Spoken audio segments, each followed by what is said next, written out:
화요일 방송 나갑니다. 예, 오늘은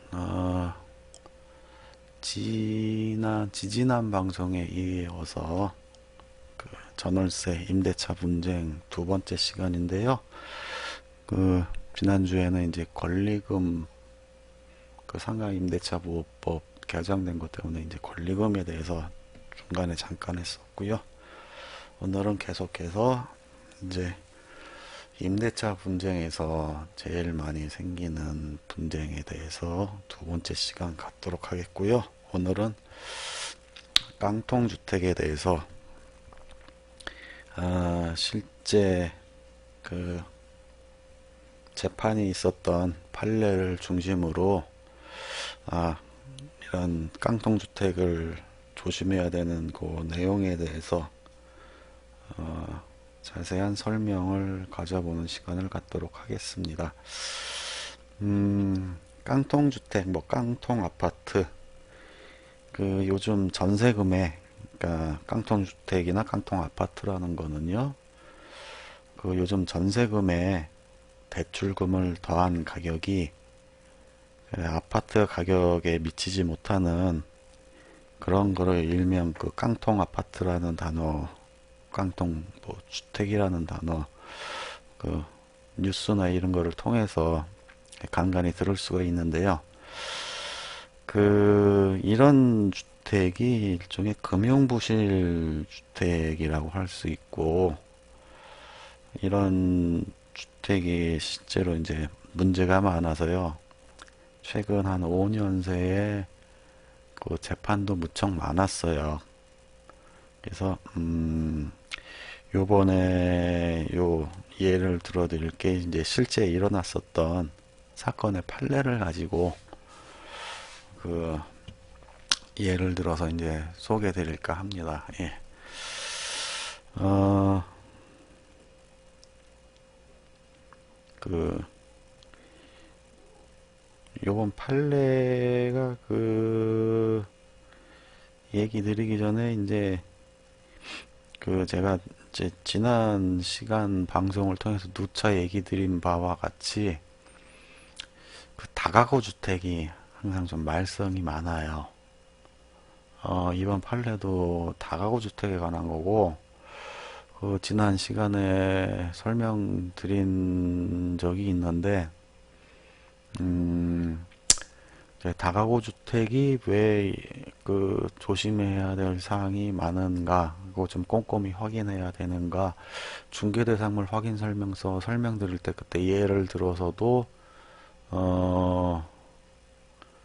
제가 그 채권 순위 그러니까 이게 공시되지 않은 권리 관계에 이제 타 임차인 내역, 그러니까 은행 금융 대출 뭐 이런 거 근저당권 이런 거 외에도 이제 타 임차인들 임대차 내역을 그 다 확인을 해야 된다는 내용을 말씀드린 적이 있었고, 또한 그 후순위로 임차에서 들어갔을 때 전세권을 설정해 놓으면은 이제 만능이 뭐 채권이, 그러니까 내 그 임차보증금 채권이 그 보전이 된다, 이런 잘못된 상식이 이렇게 떠도는 경우가 굉장히 많았고, 지난 그 중개 대상을 확인 설명서 설명드릴 때에도 예를 들어서 그게 그렇지 않고 다 소용없다라는 거를 제가 예를 들었는데, 이번 오늘 들어드릴 내용은 그거에 대한 실제 소송 판례예요. 그 판례도 있고, 또 판례 이제 두 가지가 있는데요. 하나는 이제 대법원까지 갔던 판례예요. 그러니까 뭐 3심까지 갔다는 얘기죠. 예. 그래서 그 이제 내용을 알아보자면요.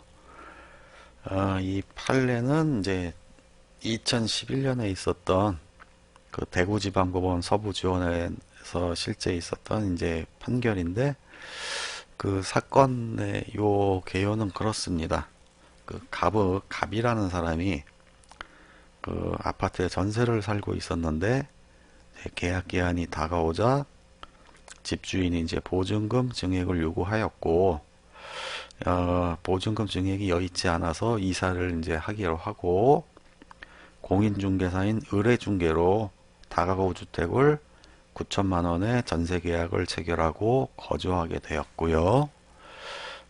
그런데 이제 거주하던 중에 그 대구지방법원의 서부지원에서 이 갑이 임차해서 살고 있는 다가구 주택에 경매가 게시되어서 제3자에게 이제 낙찰이 되었고, 그 다가구 주택의 근저당권자, 그리고 소액 임차인, 그리고 확정일자를 받은 이제 선순위 임차인 등 해서 이제 총 10명이 배당을 받았고, 갑은 이들보다 이제 후순위에 미쳐서 그 배당을 못 받은 것은 물론이고, 이제 배당을 못 받게 되자 이제 집주인인 임대인 병한테 보증금 반환을 요구하였으나, 뭐 집을 경매로 날렸는데 줄 돈이 있더라도 뭐 주겠어요 제대로. 하여튼 그래서 이제 보증금을 반환받지 못해서, 그래서 이제 공인중개사인 을을 상대로 소송을 하게 된 사건입니다. 그렇게 되었고, 그래서 그 사건의 개요는 이렇고, 이제 실제적인 이 사건의 사실관계에 대해서 다시 한번 이제 살펴보자면은요, 이게 글자가 잘 보이시려나? 잘 안 보이겠군요. 예, 크게 다시 해서 하는 게 낫겠네요. 예.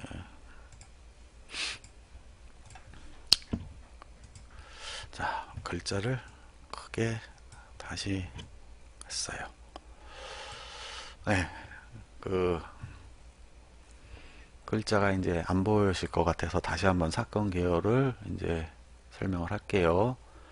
이제 갑이 전세로 살고 있는 아파트 기한이 다가오자 집주인이 이제 보증금을 증액을 요구하여 이사를 이제 여의치 않아서 이사를 하기로 하고, 공인중개사 을의 중개로 다가구 주택을 9천만 원에 전세 계약을 체결하고 거주하게 되었고, 거주하던 중 대구지방법원 서부지원에서 갑이 살고 있는 다가구 주택이 경매가 되어서 제3자에게 낙찰이 되고, 다가구 주택의 근저당권자, 소액 임차인, 확정일자를 받은 선순위 임차인 등 10명만이 배당을 받고, 갑은 이들보다 후순위에 있어서 배당을 못 받은 것은 물론 임대인 집주인인 병으로부터도 보증금을 반환받지 못하게 되어서 공인중개사인 을을 상대로 소송을 하게 된 사건이 되겠고요. 이에 대한 이제 사실관계는, 갑이 임차인인 갑이 공인중개사 을의 중개로 임대인인 병의 다가구 주택에 2010년 10월 1일에 임대차 계약을 체결하였고, 체결 내용은 보증금 9천만 원에 계약 기간은 2010년 11월 25일부터 2012년 11월 24일까지 24개월로 하였고, 2011년 11월 25일 날 이사한 후에 전입신고와 확정일자를 동사무소에서 받았고, 이에 추가로 2011년 11월 26일 다가구 주택의 전세권 설정 등기까지 마쳤어요. 이런 사실이 있고, 그리고 그런데 이제 살던 중에 이 다가구 주택이 보증금과 대출금의 합의임이 시가를 초과한 속친 깡통주택으로, 속친 오타 났네, 깡통주택으로 갑이 임차를 할 경우에 보증금을 그 안전을 담보할 수 없는 상황이었고, 계약 당시 공인중개사 을은 갑에게 이 다가구 주택에 대해서 총 7가구가 거주하고 있고, 등기사항 증명서상 채권 최고액은 2억 3,100만 원이 기재되어 있고, 요 사실을 설명한 반면에 이 다가구 주택의 시세가 약 4억 원으로 7가지 보증금 합의 1억 7,600만 원이란 사실은 얘기를 안 했어요. 그냥 대출이 얼마 있습니다. 이 사실만 얘기를 했고요. 근데 은행에 이제 채권 최고액이 2억 3,100만 원이고 7가구 보증금 합계가 1억 7,600만 원이면 4억 700만 원. 이미 시세보다 700만 원이 오버되어 있는 상태에서 지금 그러니까 갑이 임대차 계약을 하고 들어온 거예요. 그랬고, 그래서 이거에 대한 쟁점 사항으로 이제 원고인 임차인 갑의 주장은 공인중개사인 을이 이 사건의 다가구 주택을 중개하면서 임차인인 갑보다는 법률적 지식이 많은 전문가로 임차 의뢰인에 대한 임대차 보증금의 보호를 위하여 노력하여야 하나 을은 전세권 설정을 해둔다면 후에 발생할지 모르는 사고에 대해 안전하게 임대차 보증금을 회수하는데 전혀 문제가 없다라고 뻥을 쳤어요. 실제로 이렇게 저번에 중개대상물 확인 설명서 편에서도 말씀드렸다시피 전세권 설정을 해놓는다고 해갖고 후수 임차인으로 들어가갖고 임차보증금 문제 생겼을 때 안전하게 회수를 못하는 예를 들어 드린 바가 이미 있죠. 공인중개사가 이딴 얘기를 하는 거는 기망이라고 할 수 있죠. 상대에 대한 기망. 그리고 일종의 이제 나쁘게 얘기하면 사기까지라고도 얘기할 수가 있어요. 제 주변에서는 이렇게까지 얘기하는 사람은 못 봤는데,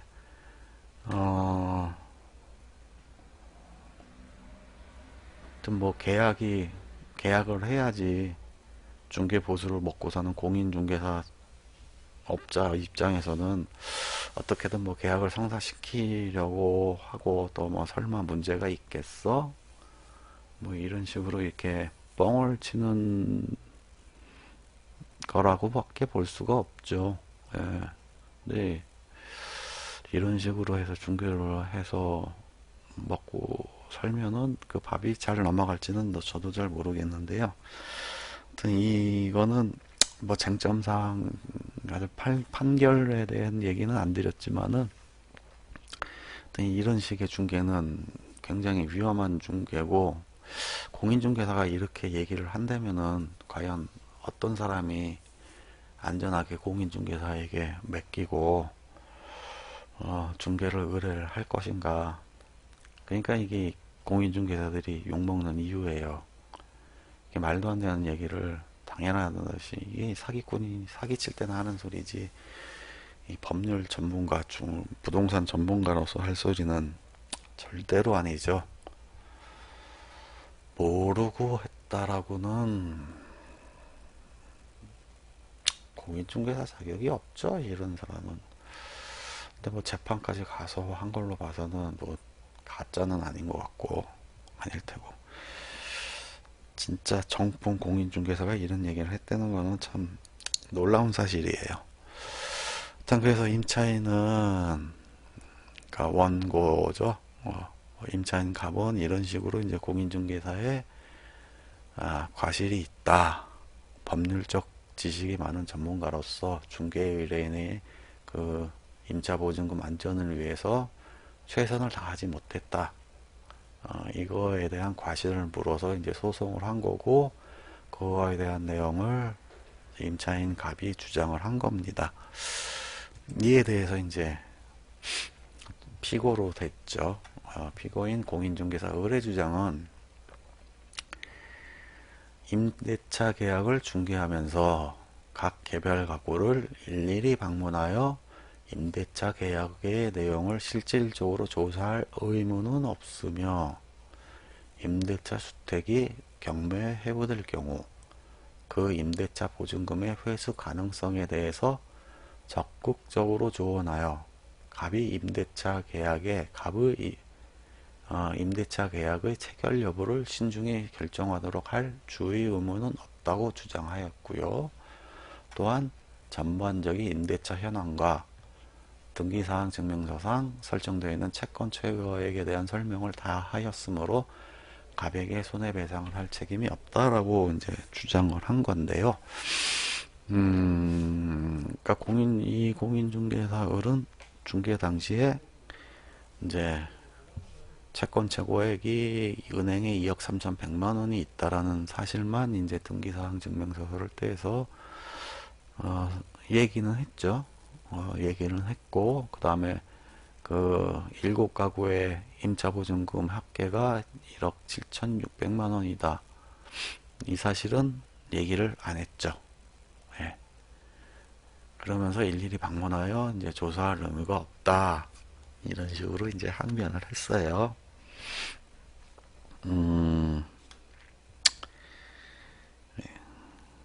이런 사항인데,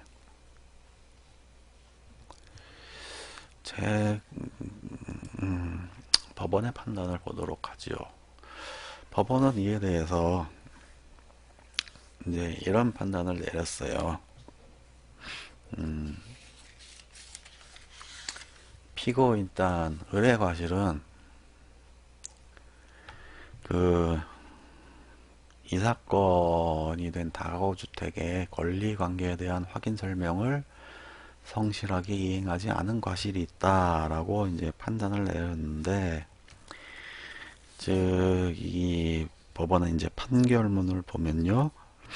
그 공인중개사의 업무 및 부동산 거래 신고에 관한 법률의 입법 목적에 비추어 중개업자에 대해서 설명 의무를 부과한 취지를 봤을 때 해당 임차 목적물이 경매될 경우 보증금을 확보할 수 있는 것인지 여부와 같이 임차인이 임대차 계약을 체결할 때 이를 임차할 것인지 여부를 결정함에 있어 중요한 의미를 갖는 정보에 관해서 그 등기사항 증명서상 보이는 금융의 위험 혹은 다가구 주택의 특성상 임차인의 보증금 내역 등이 문제되는 상황이라면 경험이나 지식의 면에서 임차의 의뢰인에 비해서 우위에 있는 공인중개사로서는 이를 설명하고 만약 위험성이 있는 경우에는 이를 임차 의뢰인에게 고지하여 임대차 계약의 체결 여부를 결정함에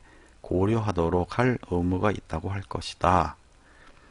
이 사건의 피고는 공인중개사로서 이 사건 다가구 주택에 대한 권리관계사항을 조사를 통해 확인하여 이를 임차인인 원고에게 정확하게 서면으로 제시하고 설명함은 물론 선순위 근저당권자가 경매 신청을 하는 경우에 이 사건 임대차 계약은 그 대항력을 상실하고 임대차 보증금이 9천만 원이어서 원고는 소액 임차인으로서 보호를 받을 수도 없으며 이 사건 다가구 주택이 경매가 개시되어 낙찰되는 경우 선순위 임차인들에게 우선 배당되어 원고가 임차 보증금을 회수하지 못하는 손해를 입을 위험성이 있다는 점을 설명하였어야 함에도 불구하고 피고는 단지 등기사항 증명서상에 나타나 있는 사항만을 설명하고 개략적인 임차 현황만을 설명하여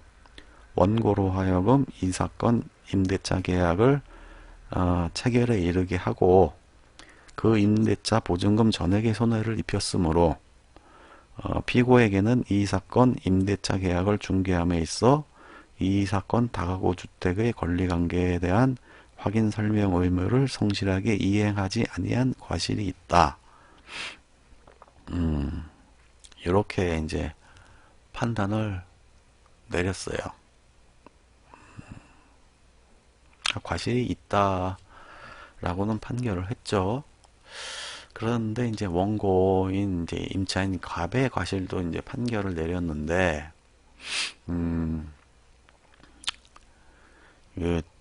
요게 이제 2011년 판례라서 사건이고 판례라서 결론부터 얘기하자면은 이제 그 공인중개사인 을이 과실이 있기는 있는데 그 임차인의 과실이 더 크다라고 판결이 요거는 나 있어요. 요즘은 그렇지 않아요. 요거 이후에 난 판결들이 좀 있는데, 음, 미리 이제 결론부터 얘기 드리는 거예요. 요즘은 이제 공인중개사에 이제 과실을 더 크게 묻는 쪽이에요. 일단 원고는, 이제 원고에 대한 이제 과실을 이제 법원의 판결문을 보겠습니다. 예.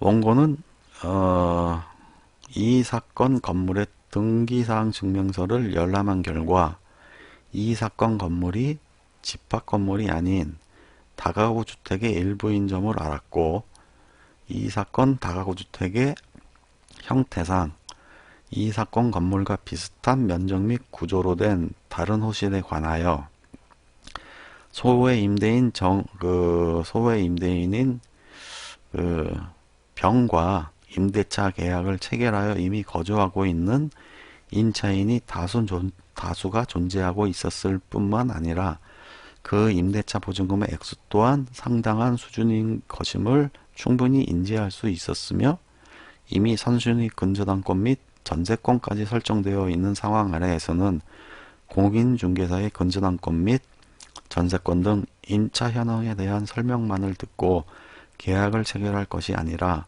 스스로 적극적인 자세로 임대인에게 자료를 요청하여 공인중개사를 통해 꼼꼼히 살펴볼 것을 주문했어야 하나 이를 게을리한 채 공인중개사의 말만 믿고 섣불리 계약을 체결한 과실이 있으므로 결국 원고의 이러한 과실이 이 사건 손해 발생의 상당한 원인이 되었다 할 수 있으므로 공인중개사인 피고의 과실은 30%로 제한한다.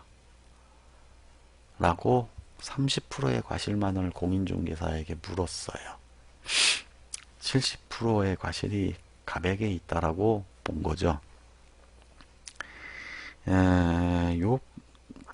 법원의 훌륭하신 판사님께서 잘 판단해서 판결을 내렸겠지만은, 제가 봤을 때는요, 요 판결에 판사가 간과한 게 있어요. 아까 제가 얘기한 대로 좀 나쁘게 말해서 사기를 쳤거든요. 전세권 설정을 해둔다면은 후에 발생할지 모르는 사고에 대해 안전하게 임대차 보증금을 회수하는데 전혀 문제가 없다라고 전세권 설정을 해놓으면은 안전하다고 공인중개사가 뻥을 쳤거든요.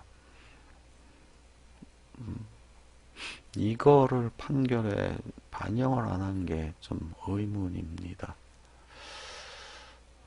요즘은 이 판결 이후로 난 판결들은 좀 더 공인중개사에게 과실을 엄중하게 묻고요. 이런 사건들이 다가구 주택에서 많이 일어나기 때문에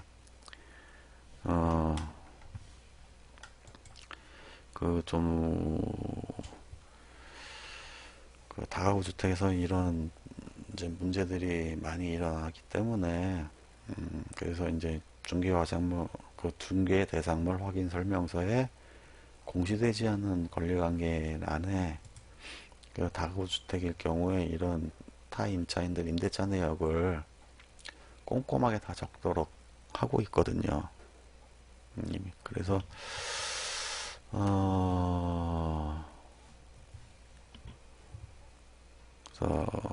참 좀 그래요. 그리고 그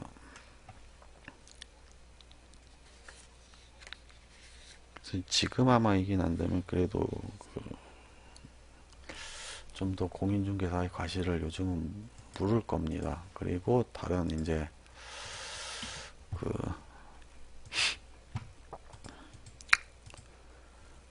이 사건 말고 이제 요것도 이제 2011년 요 판결인데 이제 대법원까지 가갖고 2012년 1월 26일 날 그 판결이 난 판결문이 있어요. 여기에서 이제 중개업자에게 이제 어떤 좀 더 전문가로서의 의무를 부과한 판결이라고 할 수가 있는데 그 판결문을 보면은요, 중개업자는 다가구 주택 일부에 대한 임대차 계약을 중개하면서 임차 의뢰인이 임대차 계약이 종료된 후에 임대차 보증금을 제대로 받을 수 있는지 판단하는 데 필요한 다가구 주택의 권리관계 등에 대한 자료를 제공하여야 하므로 임차의 의뢰인에게 부동산 등기부상에 표시된 중개대상물의 권리관계 등을 확인, 설명하는 데 그쳐서는 아니 되고, 임대 의뢰인에게 다가구 주택 내에 이미 거주해서 살고 있는 다른 임차인의 임대차 계약 내역 중 개인정보에 관한 부분을 제외하고 임대차 보증금, 임대차의 시기와 종기 등에 관한 부분의 자료를 요구하여 이를 확인한 다음 임차 의뢰인에게 설명하고 자료를 제시하여야 하며, 공인중개사의 업무 및 부동산 거래 신고에 관한 법률 시행규칙 제16조에서 정한 서식에 따른 중개대상물 확인 설명서의 중개 목적물에 대한 실제 권리관계 또는 공시되지 아니한 물건의 권리사항란에 그 내용을 기재하여 교부하여야 할 의무가 있고, 만일 임대 의뢰인이 다른 세입자의 임대차 보증금, 임대차의 시기와 종기 등에 관한 자료 요구에 불응한 경우에는 그 내용을 중개대상물 확인 설명서에 기재하여야 할 의무가 있다. 그러므로 중개업자가 고의나 과실로 이러한 의무를 위반하여 임차 의뢰인에게 재산상 손해를 발생하게 한 때에는 공인중개사의 업무 및 부동산 거래 신고에 관한 법률 제30조에 의해서 이를 배상할 책임이 있다. 라는 대법원의 판결문입니다. 이 판결문의 내용이 제가 지난 시간에 말씀드렸던 중개대상물 확인 설명서 편에서 말씀드렸던 그 내용 그대로예요. 그러니까 그때 제가 설명을 드렸을 때 이제 중개대상물 확인 설명서에 공시되지 아니한 물건의 권리사항란에 그 타 임차인의 그 임차 보증금 그리고 시기와 종기라고 이렇게 했는데, 시기와 종기가 그거예요. 계약기간. 그러니까 타 임차인의 계약기간. 언제 시작해서 언제 계약이 끝나는가. 이제 그거를 이제 적게 돼 있고요. 그 근거로는 이제 두 가지가 있죠. 이제 그 집주인에게 그 타 임차인의 계약서를 요구를 하거나, 그래서 그거를 보고 하거나, 이제 그게 이제 뭐 집주인이 꺼려할 수가 있으니까 그 내역서를 요구를 할 수가 있어요. 그것도 이제 그 중개회사 대상물 확인 설명과 비슷한 양식으로 이제 그 집주인에게 이제 적어달라고 하는, 이제 공인중개사가 요구하는 그 종이가 있는데, 이제 그거에 근거를 하거나, 이도저도 안 하면은 여기 그 판결문에 나온 대로 뭐 이런저런 이유로 뭐 집주인이 뭐 근거 제시를 거부했다면 그런 내역을 적어 놓게 돼 있고, 그러한 사실을 임차 의뢰인에게 설명하게 돼 있어요. 그게 그냥 그렇게 하는 게 아니고, 일단 이런 판례가 있기 때문에, 이 판례가 이제 나왔으니까 요때 당시 2011년 12년 당시에 이제 공인중개사 협회에서 그 공인중개사들이 보는 신문이 있어요. 거기에 이제 자세하게 판례도 설명하고 이렇게 이렇게 적으라고 이제 실제로 구체적으로 중개대상물 확인 설명서를 적는 거에 대해서 이제 그 부동산 신문에서도, 그 부동산 신문이 아니죠, 공인중개사들 보는 그 신문에서도 자세하게 이제 안내를 한 적이 있고, 그 이후로 이제 제대로 하는 공인중개업소에서는 다 꼼꼼하게 기재를 해주죠. 그 2011년 이후로 이제 이런 다가구 주택에 대한, 다가구 주택만 있는 건 안 되는데 제일 문제가 많은 게 다가구 주택이니까, 다가구 주택에 대한 이제 사건 사고가 빵빵빵빵 계속 터지니까 조심을 하죠. 조심을. 그래서 이거 한번 다시 한번 설명을 드릴게요. 이게 지난번 그 중개대상물 확인 설명서 때 제가 예를 들어드렸던 건데, 그 다가구 주택 조심하라는 거에서요.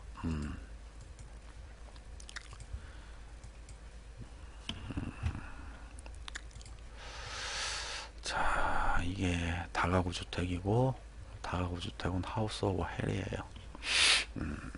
이렇게 임차인이 이렇게 1, 2, 3, 4, 4시 살고 있는데, 임차인 1은 2010년에 5천만 원에 계약해서 전입신고하고 실거주하고 확정일자 받은 상태로 살고 있고, 그 다음해인 2011년에 난 여자니까 저축은행에 채권 최고액 1억으로 건대당 설정을 해서 대출을 뺐고요.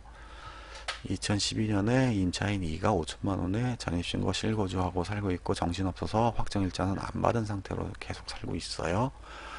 그 다음에 임차인 3이 그 다음에 2013년에 전세금 올라서 6천만 원에 올려서 이제 전입신고 실거주하고 확정일자 받은 상태로 살고 있고, 요 상태에서 임차인 4가 들어와서 이제 6천만 원에 살고 있는데 대출이 있고 이제 세입자 많고 하니까 할까 말까 하는데, 이때 제가 설명을 드렸을 때는 이제 주변에서 아는 척하는 어떤 양반이 전세권 설정하면은 안전하다 해가지고 이제 집주인 설득해서 전세권 설정했다고 했는데, 오늘 들어준 그 예하고 비슷하죠. 오늘 들어준 예에서는 공인중개사가 이제 뻥을 이렇게 친 거고요. 그렇게 해서 이제 2015년에 대출을 못 갚아서 강제경매돼서 2억 원에 낙찰됐을 때,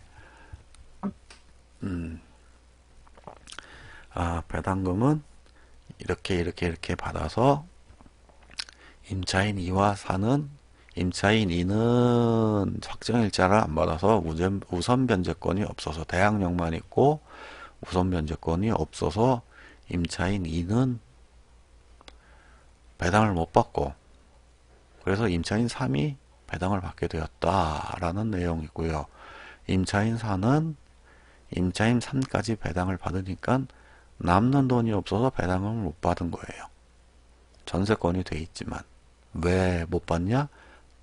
전세권이 설정된 시기가 이미 순위가 선순위, 채권 순위가 이렇게 1, 2, 3, 4 있기 때문에 순위에서 밀려서 전세권 할아버지를 설정해 놓더라도 채권 순위에서 밀리기 때문에 못 받은 거예요. 이 예를 들어드렸었고요.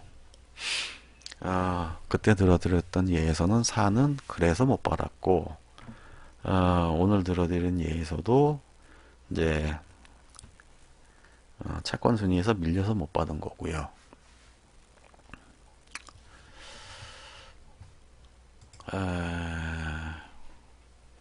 그래서 이러한 사실들은 어떻게 보면은 직거래뿐 아니고, 직거래는 말할 것도 없고요. 직거래에서 다가구 주택에 계약해서 들어가는 게, 그 지난 시간에 이제 뭐 계약서 쓰는 거 뭐 이런 거 다 알려드렸지만, 계약서 한 장 쓰는 게 경험이 없고 그런 일반인들은 도저히 엄두가 안 나는 일이에요. 굉장히 이게 쉬운 것 같지만 굉장히 어려운 일이거든요.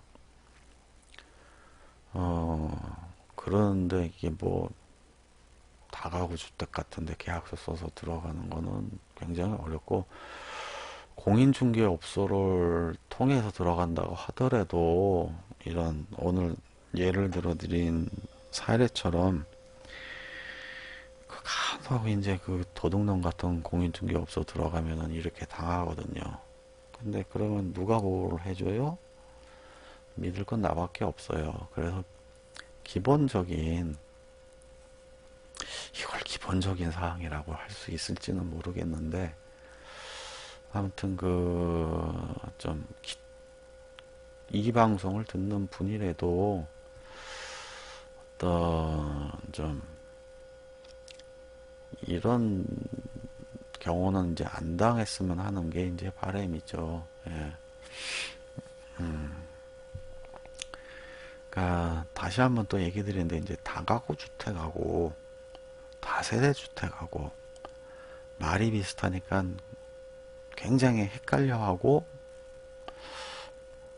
아니면은 다가구 주택이나 다세대 주택이나 그냥 그게 그건 줄 알고 이제 뭐 별다른 차이가 없는 그런 건 줄 알고 이제 생각하는 분들이 아마 굉장히 많으실 거예요. 근데 다가구 주택하고 다세대 주택은 이게 중요한 개념이고 헷갈리면 안 되는 개념이라서 제가 자꾸 얘기 드리는데 전혀 다른 겁니다. 그러니까 예를 들어 드릴게요. 또 이게, 자, 이거를 만약에 이제 이게 다가구 주택이다. 예? 이 집이 다가구 주택이다라고 예를 들었을 때, 이 집은 만약에 이게 101호, 102호, 103호, 104호라고 쳤을 때요. 이 101호, 102호, 103호, 104호 각각 등기를 대보면 각각 등기가 나와요.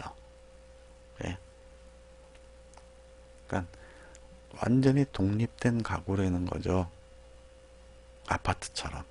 아파트도 101호, 102호 때문은 등기가 각각 나오고, 또 등기 권리증도 각각 따로 있어요. 왜? 별개의 집이거든요. 이거는 각각은 별개의 집이에요.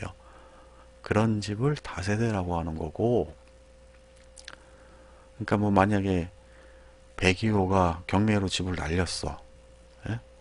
그러면 102호만 날라간 거지 나머지 집들은 아무 상관이 없는 거죠. 왜? 각각 별개의 집이니까.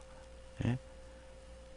근데 다가구 주택은 가구만 여러 개일 뿐이지 하나의 집이라는 뜻이에요. 하나의 집. 그러니까 임의적으로 101호, 102호, 다가구 주택 103호, 104호 이렇게 돼 있지만은 등기가 따로따로 나 있잖아요. 이렇게 하나로 나 있지. 집 하나로. 집 하나로 돼 있는 거에 따로따로 들어가는 거니까 이 집 하나에 대해서 임차인들이 여럿 있는 거예요. 이게 만약에 다세대면은 여기에 임차인이 101호에 들어간다 그러면 이 101호란 집에 임차인 한 명 들어가는 거죠.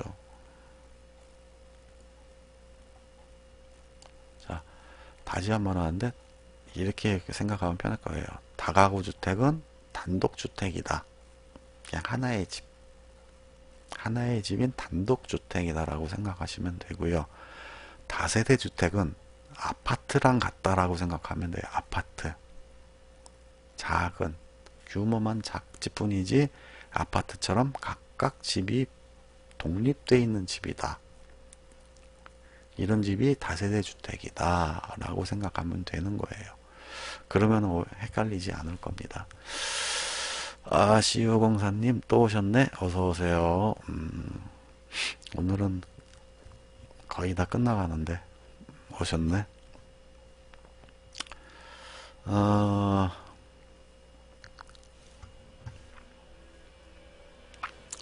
그래서 오늘은 이제 임대차 분쟁 사례 중에 그 깡통주택에 대해서 설명을 드렸고요.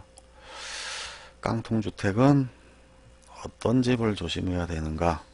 물론 이제 아파트일 경우에는 이제 아파트 하나만 주의를 하면 되겠지만은 다가구 주택일 경우에는 이게 피해자가 여럿이 나올 수가 있기 때문에 일단 다가구 주택을 특히 더 조심해야 된다 라는 거는 이제 지난 시간, 지지난 시간, 지지지난 시간을 통해서도 계속 강조를 하고 있습니다. 다가구 주택이요, 세를 많이 끌고 있기 때문에 뭐 부동산에 이제 투자를 한다거나 또는 뭐 임대 수익을 얻어서 이제 좀 수익형 부동산으로 운영해 볼까 하는 분들이 이제 좀 적은 돈으로 부동산을 이제 구입할 수가 있기 때문에 이제 다가구 주택의 메리트를 많이 느끼는데요. 반면에 이제 거기에 살 임차인들은 다가구 주택을 조심해야 돼요.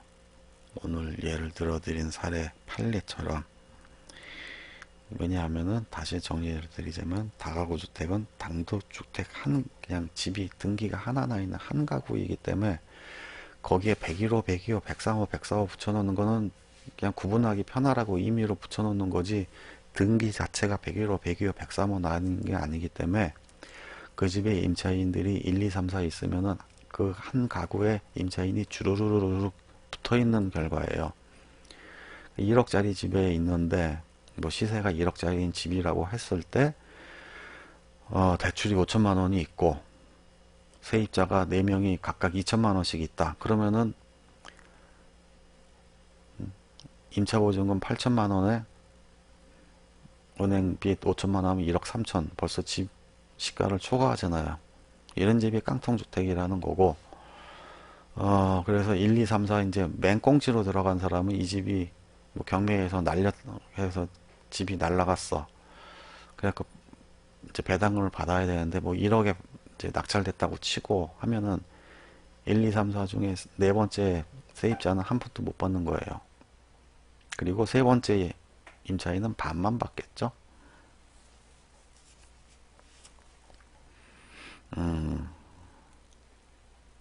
그래서 다가구 주택은 조심해야 됩니다. 그리고 실제로 중개나 이런 걸 하다 보면은 집주인들이 잘 안 알려주려고 해요. 다른 그 세입자 임대차 내역을 잘 안 알려주려고 해요. 왜 안 알려주려고 하냐면은 첫 번째는 몰라서.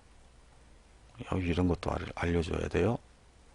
이거 몰라서 뭔가 다른. 그리고 두 번째는 공인중개사를 못 믿어갖고 공인중개사가 뭔 수작을 부리나 이걸 알아내갖고 뭔 수작을 부릴까 그게 불안해서 안 알려주려고 하고, 모르니까 다른 세입자 임대차 내역을 알아갖고 뭘 하려고 하지.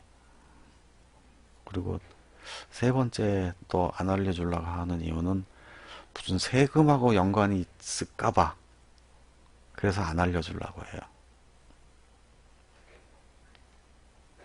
실제로 해보면은 좀 그래서 애로사항이 있긴 한데, 워낙 다가구 주택이 사고가 많다 보니까 그래도 이제 중개업소라면은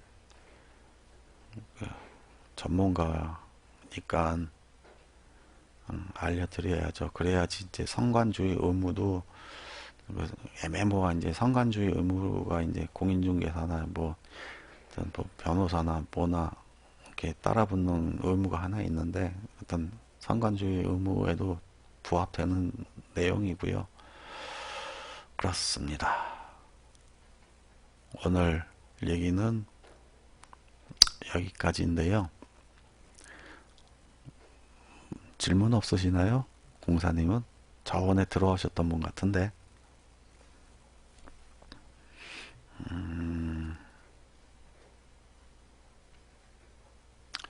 질문이 없으시면은 여기에서 이제 오늘 방송은 마치도록 하고요.